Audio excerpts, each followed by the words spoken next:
인생의 중요한 전환기 궁지에서 피어나는 변화의 심리학. 인생은 끊임없는 흐름 속에서 변화와 성장을 거듭한다.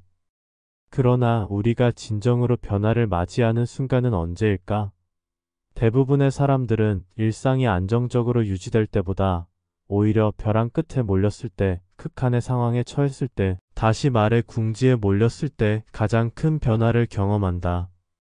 이러한 현상은 단순한 우연이 아니다.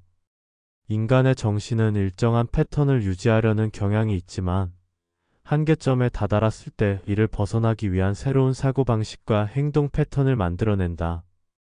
이는 심리학적으로도 매우 흥미로운 주제이며 우리는 이를 통해 변화가 어떻게 이루어지는지 그리고 왜 궁지에 몰렸을 때 진정한 전환이 일어나는지를 탐구할 수 있다. 1.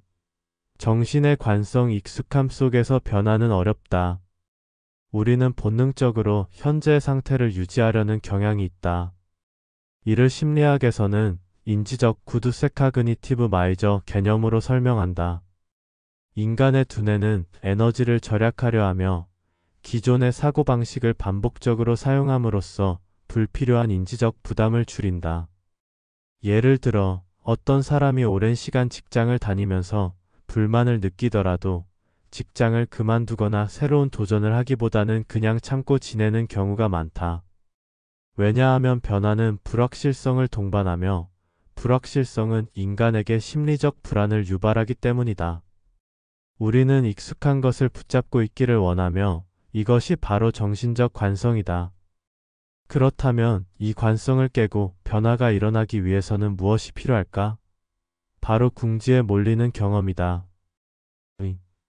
궁지에서 발생하는 심리적 변화, 호모스타시스의 붕괴. 우리의 정신은 일정한 균형 상태 호미오스테이서스를 유지하려는 속성이 있다. 하지만 외부의 강한 충격이나 위기가 닥칠 경우 이 균형이 깨지면서 새로운 균형을 찾아가게 된다. 이를 설명하는 대표적인 심리학 이론이 바로 인지 부조화 카그니티브 디서넌스 이론이다. 이 이론에 따르면 인간은 자신의 신념과 행동이 일치하지 않을 때 불편함을 느끼며 이 불편함을 해소하기 위해 변화를 선택하게 된다. 예를 들어 어떤 사람이 자신을 능력 있는 사람이라고 믿고 있었는데 현실에서 계속해서 실패를 경험한다면 그는 두 가지 선택지를 갖는다. 자신의 믿음을 유지하며 환경을 탓한다. 변화를 거부. 자신의 신념을 수정하고 더 나은 사람이 되기 위해 노력한다. 변화를 선택. 궁지에 몰리는 순간이 중요한 이유는 바로 이 때문이다. 우리의 기존 신념과 현실 사이의 간극이 너무 커지면 우리는 더 이상 기존의 사고방식을 유지할 수 없게 되고 새로운 관점을 받아들일 수밖에 없다. 3. 터닝포인트로 작용하는 위기의 심리학. 일실현과 성장 포스트 트라우마 성장 PTG. 심리학에서는 외상 후 성장 포스트 마이너스 트로매틱 그로스 PTG라는 개념이 있다. 이는 사람들이 극심한 시련을 겪은 후 오히려 더 강하고 성숙한 사람이 되는 현상을 의미한다.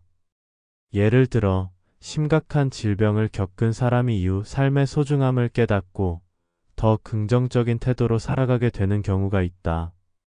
혹은 큰 실패를 경험한 사람이 이를 통해 교훈을 얻고 새로운 방향으로 나아가는 경우도 있다. 이는 단순한 정신적 보상이 아니라 우리의 뇌가 궁지에서 벗어나기 위해 구조적으로 변화하는 과정이다. 심리학자들은 어려운 상황을 겪을 때 우리의 신경망이 재구성되며 더 높은 수준의 사고와 감정 조절 능력을 갖추게 된다고 설명한다. 이 한계점에서 발휘되는 극한의 동기. 위기의 순간에는 극한의 동기가 발생한다. 일반적으로 사람들은 목표를 세우고도 실행에 옮기지 못하는 경우가 많다. 그러나 생존이 걸린 문제 앞에서는 더 이상 선택의 여지가 없다. 예를 들어 사업에 실패한 사람이 마지막 기회라고 생각하며 전혀 새로운 아이디어를 시도하는 경우 혹은 시험에서 연달아 낙방한 후 공부 방법을 완전히 바꿔버리는 경우가 있다. 이처럼 벼랑 끝에 몰릴 때 우리는 정신적으로 가장 강한 집중력을 발휘하게 된다. 이것을 심리학에서는 심리적 유동 상태 플로 스테이트와 연결지어 설명할 수 있다. 심리학자 칙센트미하이미얼리 CSIKSGNTMIHALYI는 인간이 일정한 수준의 도전과 압박을 받을 때 몰입플로 상태에 들어가며 이 과정에서 최상의 성과를 이끌어낼 수 있다고 설명했다. 즉, 궁지에 몰린 상황이야말로 우리의 내면에서 가장 강력한 몰입과 변화를 이끌어낼 수 있는 기회가 되는 것이다. 4. 궁지에서 벗어나기 위한 심리적 전략. 궁지에 몰렸을 때 우리는 두 가지 길을 선택할 수 있다. 하나는 절망 속에서 주저앉는 것이고, 다른 하나는 이를 기회로 삼아 변화하는 것이다. 그렇다면 변화의 길을 선택하기 위해 필요한 심리적 전략은 무엇일까? 1. 재해석 REFRAMING의 힘. 어떤 사건을 어떻게 해석하느냐에 따라 우리의 반응이 달라진다. 같은 위기 상황이라도 이것은 끝이다라고 생각하는 것과 이것이 새로운 시작이 될 수 있다라고 생각하는 것은 완전히 다른 결과를 가져온다. 심리학에서는 이를 인지적 재구성 카그니티브 리스트럭처링이라고 한다. 자신의 상황을 객관적으로 바라보고 이를 새로운 기회로 해석하는 연습을 하면 궁지에서 더 나은 방향으로 나아갈 수 있다. 이 작은 행동부터 시작하기. 궁지에 몰렸을 때 변화를 시도하는 것은 두려운 일일 수 있다. 하지만 작은 행동부터 시작하면 변화는 점점 커진다. 예를 들어, 큰 실패를 경험한 후 다시 일어서기가 어렵다면 먼저 하루에 작은 목표를 세우고 그것을 실천하는 방식으로 접근하는 것이 도움이 된다. 심리학에서는 이를 행동 활성화 Behavioral Activation라고 하며 특히 우울증 치료에도 효과적인 방법으로 알려져 있다. 작은 성공 경험을 쌓으면 점점 더 강한 동기와 자신감을 얻게 된다.